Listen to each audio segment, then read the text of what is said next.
नमस्कार दोस्तों, मैं रीना आपके अपने channel Reena kitchen recipe and blogs में स्वागत करती हूँ। तो आज हम सुनेंगे वैभव लक्ष्मी व्रत कथा। किसी शहर में अनेक लोग रहते थे।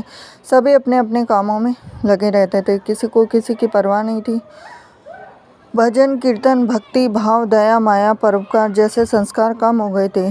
शहर में काफ़ी सारी बुराइयां थी। तो ऐसे में शीला और उनके पति की गृहस्थी मानी जाती थी। शीला धार्मिक प्रकृति की थी, संतोषी स्वभाव की थी। उनका पति भी विवेकी और सुशील था। शीला और उसका पति कभी किसी की बुराई नहीं करते थे। प्रभु भजन में अपना समय व्यतीत करते थे। शहर के लोग उनकी गृहस्थी की सराहना करते थे। देखते ही देखते समय बदल गया और शीला का पति बुरे लोगों से दोस्ती कर बैठा। अब वह जल्द से जल्द करोड़पति बनने के ख्वाब देखने लगा, इसीलिए वह गलत रास्ते पर चल पड़ा। फलस्वरूप वह रोडपति बन गया, यानी रास्ते पर भटकते भिखारी जैसी उसकी हालत हो गई थी। शराब, जुआ, रेस, चरस, गांजा वगैरह बुरी आदतों में शीला का पति भी फंस गया। दोस्तों के साथ उसे भी शराब की आदत हो गई। इस प्रकार उसने अपना सब कुछ रेस जुए में गंवा दिया। शीला को पति के बर्ताव से बहुत दुख हुआ, किंतु वह भगवान पर भरोसा कर सब कुछ सहने लगी। वह अपना अधिकांश समय प्रभु भक्ति में बिताने लगी। अचानक एक दिन दोपहर को उनके द्वार पर किसी ने दस्तक दी और शीला ने द्वार खोला तो देखा कि एक माँ जी खड़ी थी। उसके चेहरे पर अलौकिक तेज निखर रहा था। उनकी आंखों में से मानो अमृत बह रहा था। उसका भव्य चेहरा करुणा प्यार से छलक रहा था। उसको देखते ही देखते शीला के मन में अपार शांति छा गई।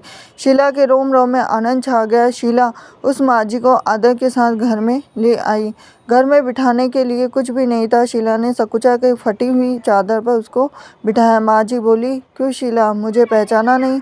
हर शुक्रवार को लक्ष्मी जी के मंदिर में भजन कीर्तन के समय मैं वहाँ आती हूँ। उसके बावजूद शीला कुछ समय नहीं पा रही थी। फिर माँजी बोली कि तुम बहुत दिनों से मंदिर नहीं आई, अतः मैं तुम्हें देखने चली आई। माँजी के अति प्रेम भरे शब्दों से शीला का हृदय पिघल गया और उसके आंखों में आंसू आ गए। बिलख बिलख कर रोने लगी। माँजी ने कहा, बेटी, सुख और दुख तो धूप और छाव जैसे होते हैं। धैर्य रखो बेटी, मुझे तेरी सारी परेशानी बता। तो माँजी के व्यवहार से शीला को काफ़ी सबल मिला और सुख की आस में उसने माँजी को अपनी सारी कहानी कह सुनाई। कहानी सुनकर माँजी ने कहा कि कर्म की गति न्यारी होती, हर इंसान को अपने कर्म भुगतने पड़ते। इसलिए तू चिंता मत कर, अब तू कर्म भुगत चुकी है। अब तुम्हारे सुख के दिन अवश्य आएंगे। तू तो माँ लक्ष्मी की भक्त है। माँ लक्ष्मी जी तो प्रेम और करुणा की अवतार है। वे अपने भक्तों पर हमेशा ममता रखती है। इसीलिए तू धैर्य रखकर माँ लक्ष्मी जी का व्रत कर, इससे सब कुछ ठीक हो जाएगा। शीला के पूछने पर माँ जी ने उसे व्रत की सारी विधि भी बताई। माँ जी ने कहा, बेटी, माँ लक्ष्मी जी का व्रत बहुत सरल है। इसे वरद लक्ष्मी भी कहा जाता है। शीला ये सुनकर आनंदित हो गई और शीला ने संकल्प करके आंखें खोली तो सामने कोई भी नहीं था। वह विस्मित हो गई थी। माँ जी कहाँ गई? शीला को तत्काल यह समझते देर न लगी थी। माँ जी और कोई नहीं, साक्षात लक्ष्मी जी ही थी। दूसरे दिन शुक्रवार था। सवेरे स्नान करके स्वच्छ कपड़े पहनकर शीला ने माँ जी द्वारा बताई गई विधि से पूरे मन से व्रत किया। आखिर में प्रसाद वितरण हुआ और यह प्रसाद पहले अपने पति को खिलाया। प्रसाद खाते ही पति के स्वभाव में फर्क पड़ गया। उस दिन उसने शीला को मारा भी नहीं, सताया भी नहीं। शीला को बहुत आनंद हुआ।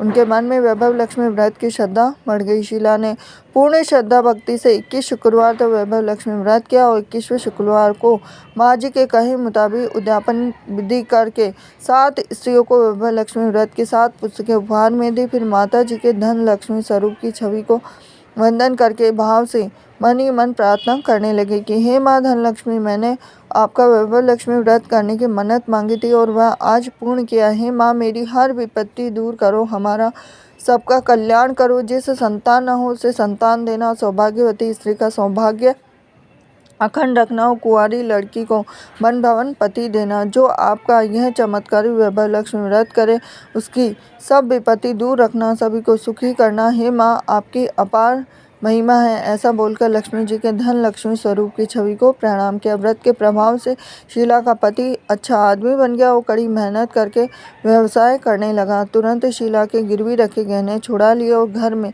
धन की बाढ़ सी आ गई। घर में पहले जिससे सुख शांति छा गई, वह लक्ष्मी व्रत का प्रभाव देखकर मोहल्ले की दूसरी स्त्रियां भी विधि पूर्वक करने लगी। तो ये थी लक्ष्मी जी की व्रत कथा। हरे कृष्णा।